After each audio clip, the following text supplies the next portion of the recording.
आप सभी को गुड मॉर्निंग। जहाँ तक हम लोगों ने बायोलॉजी में पढ़ लिया था आगे की क्लास में, वहीं से हम लोग आगे की तरफ जो है पढ़ना प्रारंभ करेंगे। ठीक है, हम लोगों ने आरएनए को नहीं पढ़ा था, डीएनए को पढ़ लिया था। यानी कि आज हमको क्या पढ़ना है? आरएनए। आरएनए की संरचना के बारे में थोड़ा बहुत मैंने आप लोगों को बताया भी था कि ये जो है सिंगल हेलिक्स होते हैं, डबल हेलिक्स नहीं होते। ठीक है, सिंगल हेलिक्स डबल हेलिक्स में क्या होता है कि जैसे डीएनए में हम कोई शोध नहीं कर सकते या उसमें किसी प्रकार की कोई परेशानी नहीं आती है, लेकिन अभी क्या है आरएनए में हम कोई भी शोध किसी भी प्रकार से कर सकते हैं क्योंकि यह सिंगल हेलिक्स होता है। ठीक है, तो हम लोगों को पढ़ना क्या है? बायोलॉजी अर्थात जीव विज्ञान। जीव विज्ञान, और जीव विज्ञान में हम लोगों ने डीएनए को कंप्लीट कर लिया है। अब हम पढ़ेंगे अगला आरएनए। ठीक है, जब हम आरएनए की संरचना को देखते हैं तो क्रोमोसोम में आप लोगों ने देखा होगा कि कुछ इस तरह से जब हम देखते हैं तो ये हमारा क्या होता है? डीएनए। लेकिन इसी में जब हम सिंगल हेलिक्स के साथ देखते हैं, यानी कि यहां जो बॉन्ड बनेगा वो डबल हेलिक्स पर बनेगा, लेकिन यहां जो बनेगा वो सिंगल हेलिक्स पर बनेगा। कैसे बनता है? सिंगल हेलिक्स पर। इसी को हम कहते हैं आरएनए। इसी को क्या कहते हैं? आरएनए। ठीक है, आरएनए हम कहते हैं। यहां तक क्लियर हो गया? यही आरएनए हमारे शरीर में 3 तरह के पाए जाते हैं, जिसको एमआरएनए, टीआरएनए और आरआरएनए के रूप में हम जानते हैं। यानी कि 3 तरह के आरएनए हमारे शरीर में होते हैं। ठीक है, पहले हम उन तीनों टाइप को जान लेते हैं, कौन कौन से टाइप किस तरह से हैं। तो ये जो आरएनए है हमारा, ये कैसा है? 3 तरह का है। ठीक है, इनमें हम पहले बोलते हैं एमआरएनए। ठीक है, दूसरा जो बनता है उसे कहते हैं टीआरएनए, और थर्ड जो है वो है आरआरएनए। ठीक है, यहां तक क्लियर हो रहा है? अगर कहीं भी कोई समस्या होती है या क्वेश्चन समझ में आप लोगों को नहीं आता है तो वो कमेंट में आप लोग बता दीजिए करिए। आपको उस क्वेश्चन की जानकारी पूर्ण रूपेण से दे दी जाएगी, जहां से भी अगर कोई भी परेशानी आपको जानने में होती है। यहाँ तक क्लियर है? कोई दिक्कत तो नहीं है? अभी हम क्या है कि आरएनए के बारे में जब पूरी तरह से पढ़ लेंगे तो उसी आरएनए के बाद हम लोगों को जो पढ़ना है वो पढ़ना है कोशिका विभाजन। इसी के जस्ट बाद क्या पढ़ना है? कोशिका विभाजन। ठीक है, कोशिका विभाजन के बाद ऊतक पढ़ना है। ऊतक के बाद हमारा पहला चैप्टर खत्म हो जाएगा। पहला चैप्टर क्या हो जाएगा? समाप्त हो जाएगा। तो यहाँ आप देख रहे हैं पहला लिखा हुआ है एमआरएनए, दूसरा लिखा है टीआरएनए और तीसरा लिखा है आरआरएनए। ठीक है, इसे बोलते हैं कि मैसेंजर आरएनए। क्या बोलते हैं? Messenger RNA. जो हम प्रोटीन खाते हैं तो प्रोटीन हमारे शरीर में पूरे कितने होते हैं? 20 तरह के, जिनमें से 10 हम लोगों को खाना रहता है और 10 प्रोटीन शरीर में बनता है। शरीर में क्या होता है? बनता है। ठीक है, तो हम जब चावल के माध्यम से, साग के माध्यम से, फल के माध्यम से, चुकंदर, मूली, शलजम दूध, दही, घी, मधु, मक्खन, इन सबके थ्रू जब हम सबके सब प्रोटीन को खाते हैं तो कौन से प्रोटीन की मात्रा हमारे शरीर में नहीं है, उसी की जानकारी को बताने का कार्य जो है मैसेंजर आरएनए करता है। कौन करता है? Messenger RNA.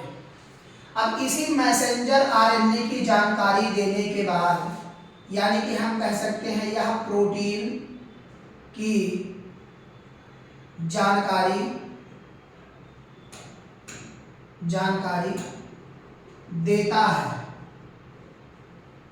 देता है। ठीक है, यहां तक क्लियर हुआ? अगला है टीआरएनए। टी का शाब्दिक अर्थ होता है ट्रांसफर।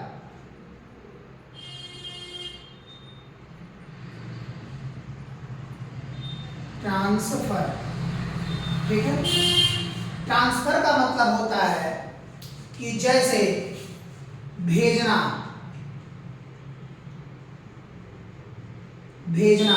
ठीक है, यह क्या करता है कि परिवहन करने का कार्य करता है। जैसे जब mRNA यानी कि मैसेंजर आरएनए ने बता दिया कि यह प्रोटीन आपको ले जाना है जो कि हमारे शरीर में नहीं है, तो यह ट्रांसफर अर्थात इसी को हम ट्रांसपोर्टेशन या भेजना या ले जाना हम कह सकते हैं।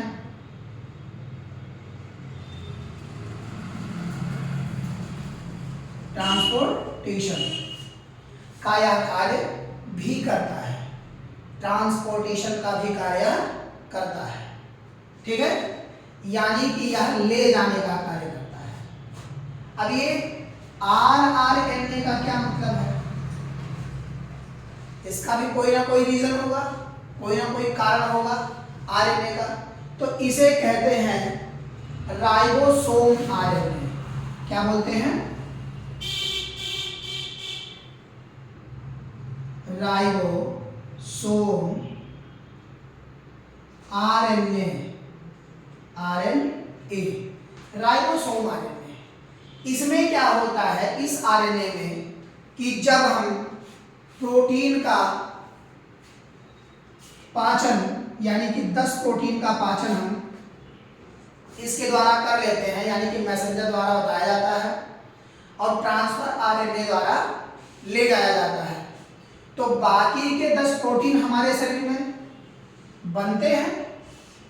वही जो 10 प्रोटीन हमारे शरीर में बनते हैं उन्हीं को बनाने में भूमिका निभाता है कौन? राइबोसोम। राइबोसोम ही वह भूमिका निभाता है कि जिनसे हमारे शरीर में 10 प्रकार के हार्मोन्स बनते हैं अथवा निर्माण होते हैं। ठीक है, अथवा कोई तरीके से क्या होते हैं? निर्माण होते हैं। इसके बाद हम यहां तक समझ में आया, यहां तक कोई दिक्कत तो नहीं है? यानी कि आरएनए के कार्यों को हमारे समझ में आ गया। क्लियर हुआ? सेटिस्फाइड? एमआरएनए, टीआरएनए, आरएनए एक बताने का कार्य करता है, दूसरा ले जाने का कार्य करता है, तीसरा निर्माण करने का कार्य करता है। यानी कि 10 प्रोटीन जो हमारे शरीर में बचा होता है उसी 10 प्रोटीन को बनाने का कार्य करता है, बनाने का कार्य करता है कौन? आरएनए यानी कि राइबोसोम आरएनए। ठीक है, यही अगर आप देखें कि जो ये सिंगल हेलिक्स बना हुआ है यानी कि ये डबल हेलिक्स नहीं है, इसी डबल हेलिक्स के कारण जैसे कोरोना आपने देखा आया हुआ था, यह कोरोना सिंगल हेलिक्स से भी है। क्या है? Single helix. यानी कि यह आरएनए को सबसे ज्यादा प्रभावित किया है, डीएनए तक वह नहीं पहुंचा। अब हम इसके आगे पढ़ेंगे सेल डिवीजन। ठीक है, सेल डिवीजन यानी कि कोशिका विभाजन। यहां तक आप सबके समझ में आ गया होगा, कोई दिक्कत नहीं होगी। अब हम इसके आगे पढ़ेंगे क्या? कोशिका विभाजन। ठीक है, सेल डिवीजन। कोशिका विभाजन हमारा 3 तरह से होता है। समसूत्री विभाजन, अर्धसूत्री विभाजन, ठीक है। और तीसरा जो आपका होता है उसे कहते हैं अर्धशैल विभाजन। क्या कहते हैं? अर्धशैल विभाजन, ठीक है। यानी कि अगली हमारी जो हेडिंग बनेगी वह बनेगी कोशिका विभाजन।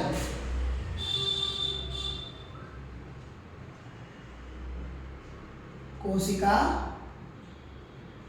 विभाजन, कोशिका विभाजन, ठीक है।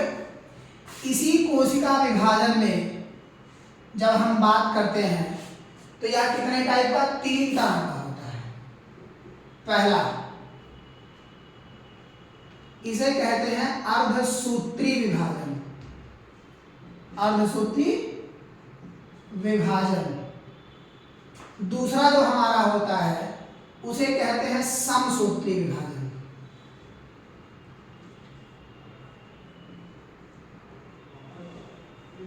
समसूत्री विभाजन। और जो तीसरा टाइप होता है उस तीसरे टाइप को हम कहते हैं अर्धशैल विभाजन। क्या कहते हैं? अर्धशैल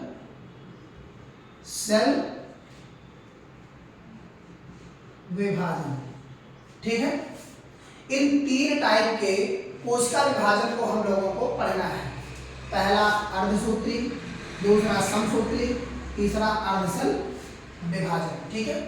तो हम एक एक करके पढ़ते हैं। अब जैसे अर्धशैल विभाजन की अगर हम बात करें तो इसमें हम देखते हैं कि जितने भी कवक होते हैं फंजाई जगत, जैसे कि मोनेरा, प्रोटिस्टा,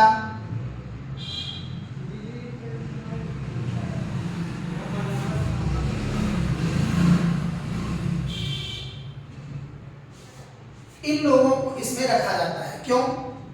अभी आप अगर मोनेरा को देखिए उसकी संरचना कैसे होती है? कुछ इस तरह से, ऐसे।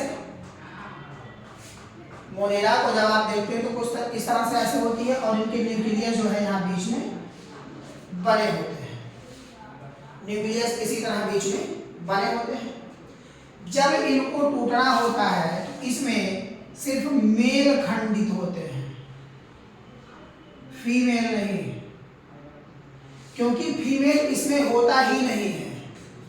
इसमें फीमेल नहीं होता,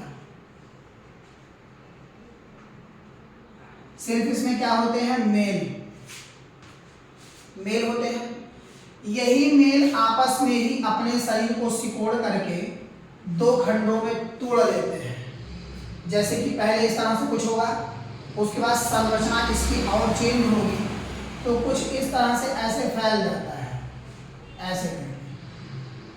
तो ये न्यूक्लियस जो होते हैं यहाँ से लेकर के और यहाँ तक आपस में एक दूसरे से ऐसे कनेक्ट रहते हैं। फिर एक ऐसा समय आता है कि इसको तोड़ करके अलग होना पड़ता है अपने आप से, जिनमें हम देखते हैं कि यह बीच की जो लाइनिंग है यह हट जाती है और यह दोनों एक दूसरे से कनेक्ट हो जाते हैं। यानी कि एक अलग मोनेरा की संरचना को प्रकट करते हैं, यानी कि अपने ही जैसे एक अगले इंसान को ये लोग जन्म देते हैं। ठीक है, यहाँ तक समझ में आया? कोई दिक्कत तो नहीं है। यानी कि प्रोटिस्टा, मोनेरा, फंजाई जगत के जितने भी पाए जाते हैं उन सब में अर्धसूत्री विभाजन होता है, यानी कि ये आपस में टूट करके आधा एक दूसरे से अलग हो जाते हैं। अब देखते हैं हम समसूत्री विभाजन। क्या चीज? समसूत्री विभाजन। इसमें आप सबके समझ में आया, यानी कि अर्धसूत्री विभाजन में हम देख रहे हैं कि मेल की आवश्यकता होती है, फीमेल की आवश्यकता इनमें 1% भी नहीं होती। दूसरी हेडिंग आपकी बनती है समसूत्री विभाजन। समसूत्री विभाजन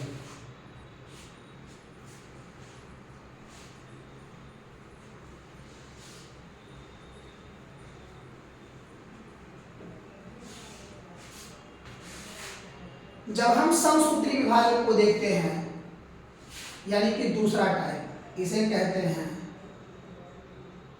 समसूत्री विभाजन। ठीक है,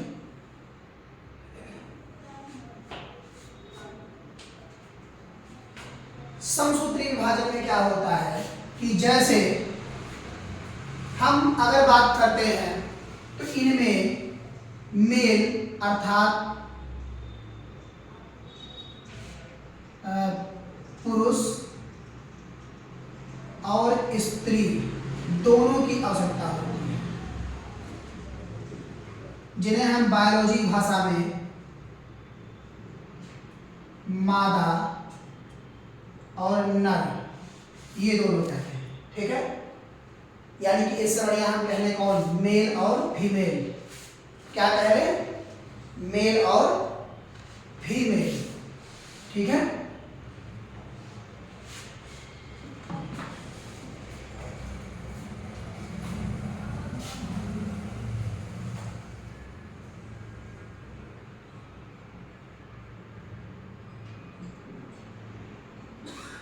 मेल तथा फीमेल। ठीक है, ये दोनों होते हैं। इनमें हम पाते हैं कि जैसे हम अलग तरह से देखते हैं कि जब इनके जो क्रोमोसोम होते हैं जब यह टूटते हैं तो अलग अलग खंड में टूट करके ये बंटते हैं। कैसे होते हैं, अलग अलग खंड में ये टूट करके बंटते हैं। तो जैसे हम लोग देखते हैं कि क्रोमोसोम आप लोग जान रहे होंगे, क्रोमोसोम। तो हम क्रोमोसोम किस तरह होता है, ऐसे इसी तरह से क्रोमोसोम बना होता है पूरी तरह से। यही क्रोमोसोम आगे चल करके अलग अलग हो जाता है। क्या होता है, अलग अलग हो जाता है पूरी तरह से, जिसे समसूत्री विभाजन कहते हैं। यानी कि टूट करके आधा आधा पूरी तरह से अलग हो जाता है। ठीक है, और यह ज्यादातर यूकैरियोटिक में होता है। किसमें होता है, यूकैरियोटिक में।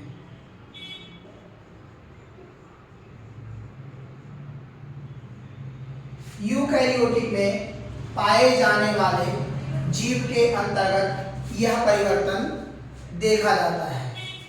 ठीक है, इसमें क्या होता है, आगे चल करके जब हम देखते हैं तो इसमें 5 तरह के विभाजन अलग अलग होते हैं। ठीक है, इसी में 5 तरह के विभाजन अलग अलग होते हैं। पहला जो इसमें विभाजन होता है उसे कहते हैं प्रोफेज। क्या कहते हैं, प्रोफेज।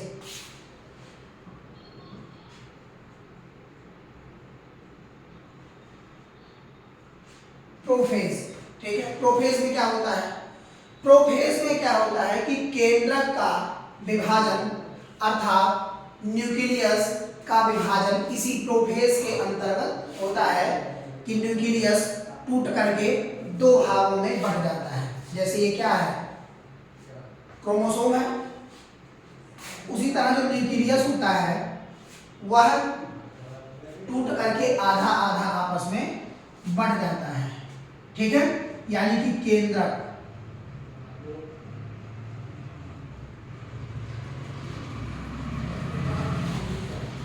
केंद्रक टूटता है।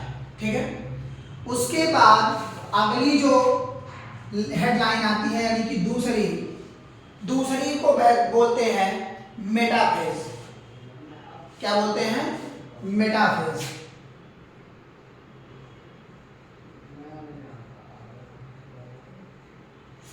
मेटाफेज में क्या होता है, जैसे ये जो मेटाफेज है इसी मेटाफेज के अंतर्गत ही तुर्क धागा का निर्माण होता है। क्या होता है, तुर्क धागा का निर्माण।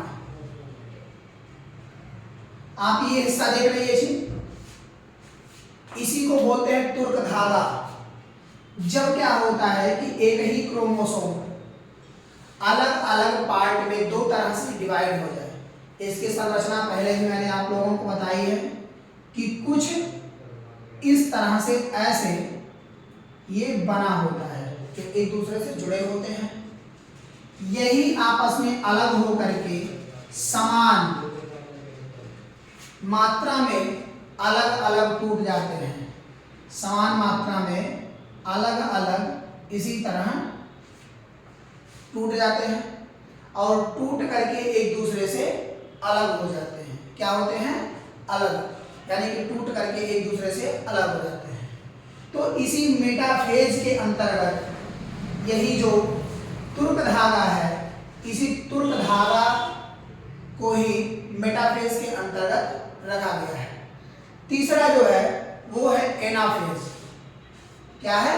एनाफेज, थर्ड नंबर आपका।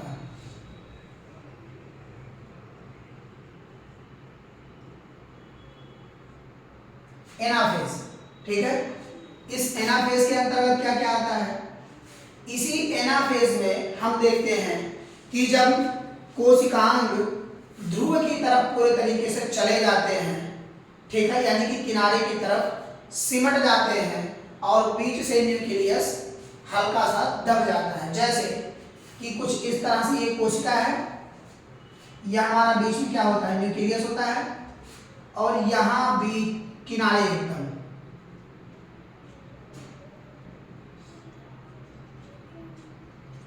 यहाँ कुछ इस तरह से ऐसे ये जब आगे की तरफ जा करके क्या करते हैं? किनारे की तरफ बैठ जाते हैं। किनारे की तरफ क्या करते हैं? पूरी तरह से बैठ जाते हैं, ठीक है। तो मेटाफेज के अंतर्गत यह क्रिया पूरे तरीके से होती है। उसके बाद अगला होता है टेलोफेज। क्या होता है? टेलोफेज, अर्थात चौथा, उसे बोलते हैं टेलोफेज।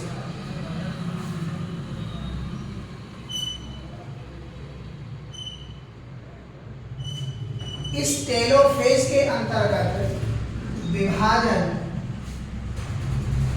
पूर्ण तरीके से कंप्लीट हो जाता है, यानी कि हम कह सकते हैं कि पूर्ण हो जाता है, पूर्ण हो जाता है। टेलोफेज के अंतर्गत यह विभाजन की प्रक्रिया पूरे तरीके से कंप्लीट हो जाती है और अगला यानी कि लास्ट जो होता है उसे हम कहते हैं इंटरफेज। क्या बोलते हैं? इंटरफेज। इंटरफेज में यही जो मैंने आपको बताया है, यानी कि बाहर के जितने भी क्रोमोसोम होते हैं वह टूट करके अपने आप को एक दूसरे से अलग कर लेते हैं, ठीक है। तो हम लोगों ने आज कोशिका विभाजन में दो टाइप पढ़ा। पहला अर्धसूत्री विभाजन, दूसरा समसूत्री विभाजन, तीसरा अर्धसेल विभाजन। अब कल हम लोग इस अर्धसेल विभाजन के बारे में बात करेंगे, ठीक है। तब तक के लिए आप हमारे चैनल को जरूर सब्सक्राइब करें और हमसे जुड़ना ना भूलें और वीडियो को जरूर देखें। इनसे आप सभी के एग्जाम में आने वाले वनडे एग्जाम्स की किसी भी तैयारी के लिए आप लोग सक्षम रहेंगे। धन्यवाद।